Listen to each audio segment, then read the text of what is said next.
sou o Thiago, você tá no Música Curiosa e você conhece a história de Bobby Fuller, um cantor que ficou muito conhecido lá no começo, meio dos anos 60, com uma música que é bastante famosa até hoje e era considerado aí como um dos mais promissores da época, um queridinho dos Estados Unidos, mas que acabou morrendo muito jovem, com apenas 23 anos de idade, sob circunstâncias misteriosas e bem estranhas, com as pessoas mais próximas a ele, família e amigos mesmo, não acreditando ali no motivo dado pela polícia, até porque a própria polícia mudou esse veredito, acreditando que na verdade ele tenha sido assassinado em uma situação que pode ter envolvimento com a máfia, o produtor da própria banda e até mesmo Charlie Manson, por motivos como ele querer sair da banda ou ter ficado com a mulher de um outro cara. Caso não conheça a história ou queira saber um pouquinho mais sobre ela, fica aí que eu já conto.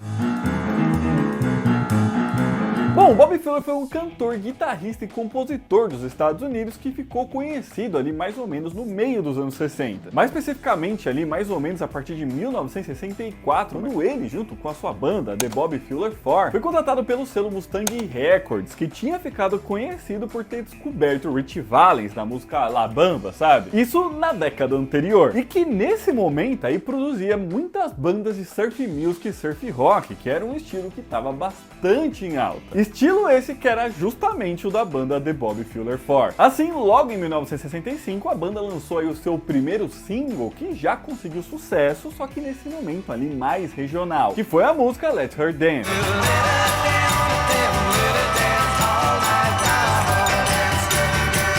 Lançando seu primeiro disco mesmo, apenas alguns meses depois disso, que foi o K.R.L.A. King of the Will. Com eles já nesse momento se tornando ali uma espécie de queridinhos dos Estados Unidos, ou pelo menos de uma parte do país. Isso porque esse era o momento da chamada invasão britânica por lá, onde bandas do Reino Unido, lideradas ali pelos Beatles e os Rolling Stones, estavam bastante populares pelos Estados Unidos. Inclusive a gente já contou a história desse movimento aí no vídeo que tá aqui no card, tá? Assim, o The Bobby Fuller 4, com o seu som mais nacional, muito inspirado na sonoridade do Buddy Holly, que inclusive o Bobby Fuller era muito fã, misturando ali elementos da música do sul dos Estados Unidos, acabaram chamando muita atenção das pessoas que tentavam fugir aí dessas bandas inglesas. Inclusive uma frase muito dita ali pelos fãs do Bobby Fuller na época era: a Inglaterra tem os Beatles, mas El Paso, que era a cidade dele lá no Texas, tem Bob. E foi ainda então em 1965 que a banda lançou o seu single aí, que seria o de maior sucesso em toda a sua carreira, e que faria eles ficarem bem mais conhecidos em todos os Estados Unidos e no mundo como um todo até. Que foi a versão deles da música I Fought the Law, que era originalmente do The Crickets, e que atingiu o top 10 de diversas paradas de sucesso, brigando inclusive com as músicas das bandas da invasão britânica.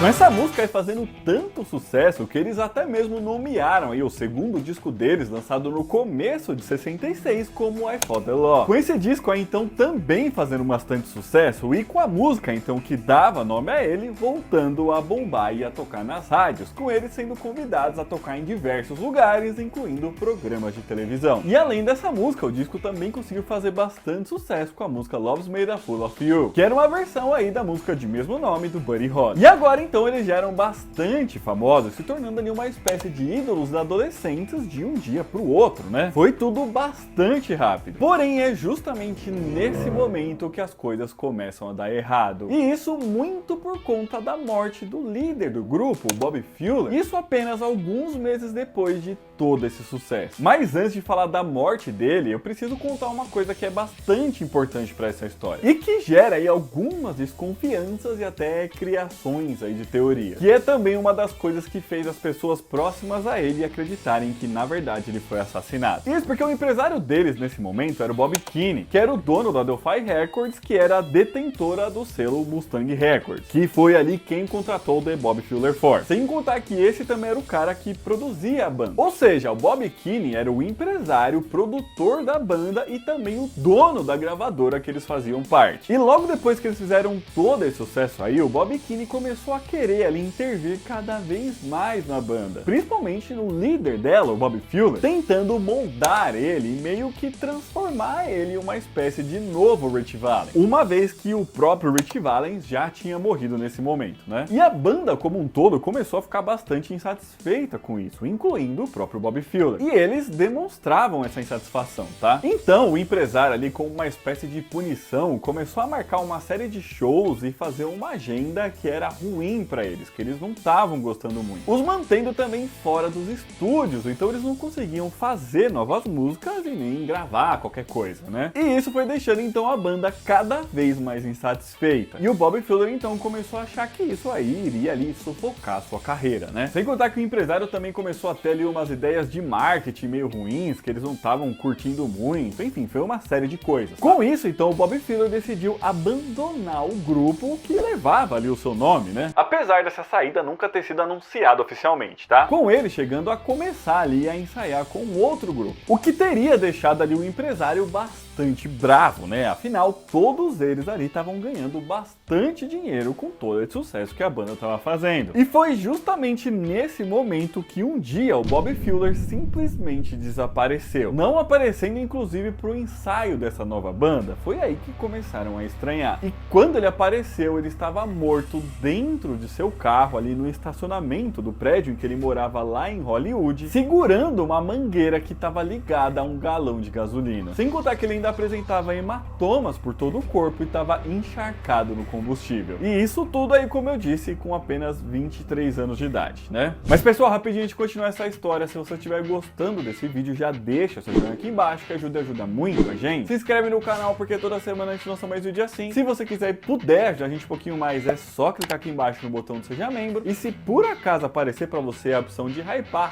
aí que ajuda a divulgar o vídeo, beleza? Bom, mas vamos lá então. Foi na tarde do dia 18 de julho de 1966 que a mãe do Bobby Fuller foi até a casa dele. Mas ao chegar lá não viu o carro do filho na garagem, então foi até a casa dele para pegar algumas correspondências. Porém, quando ela voltou pro estacionamento, cerca de meia hora depois, lá estava o carro do filho, com o corpo do Bob já morto e em todas aquelas condições lá que eu falei anteriormente. Então a polícia foi chamada, com os relatórios iniciais apontando que ele teria tirado a própria vida ao inalar ali os gases emitidos pela gasolina, uma vez que ele estaria fazendo isso fechado dentro do carro. Com essa conclusão sendo tirada ali sem muitas investigações mesmo, tá? Ninguém foi entrevistado, não tentaram pegar ali impressões digitais, nem qualquer coisa do tipo, tá? Isso mesmo com o corpo, tá? Segundo algumas testemunhas, estando apresentando ali um estado de decomposição já mais avançado, o que poderia indicar que ele teria morrido há muito mais tempo do que apenas ali os 30 minutos que a mãe dele viu que o carro não tava e depois estava. O que já muita gente começou a interpretar que na verdade ele teria morrido em um outro lugar e levado até lá junto com o seu carro. Com a cena então meio que sendo montada para que justamente desse a entender que ele tivesse cometido esse ato contra ele mesmo. E essas coisas todas que eu tô falando, tá? Foram levantadas na época mesmo, inclusive é possível ver lá nos jornais do ano e tudo mais. E é claro então que com tudo isso, muita gente começou a desconfiar dessa resposta e desse motivo dado pela morte que a polícia deu. Isso incluindo os familiares e amigos próximos do artista, que então passaram a criar as próprias teorias do que poderia ter acontecido com o Bobby Fuller. Ainda mais que depois de mais investigações e até da própria autópsia do corpo dele, que inclusive foi inconclusiva, a polícia mudou o motivo para morte acidental, afirmando ali que ele realmente havia falecido por ter inalado os gases emitidos pela gasolina, mas de forma acidental. Ele não teria feito isso por querer. Com o gás também sendo responsável ali pelas feridas apresentadas no corpo e também pelo estado mais avançado ali de decomposição que ele aparentava, como se o gás meio que tivesse queimado ali a pele dele. Ainda mais que ele realmente não apresentava feridas mais profundas ou ossos quebrados ou qualquer coisa do tipo. E esse aí é o motivo oficial da morte dele até hoje em dia, tá? Mas muita gente também não acreditou nisso e continuou acreditando que na verdade essa cena toda aí tinha sido montada por alguém. Afinal, realmente era estranho ali ele estar inalando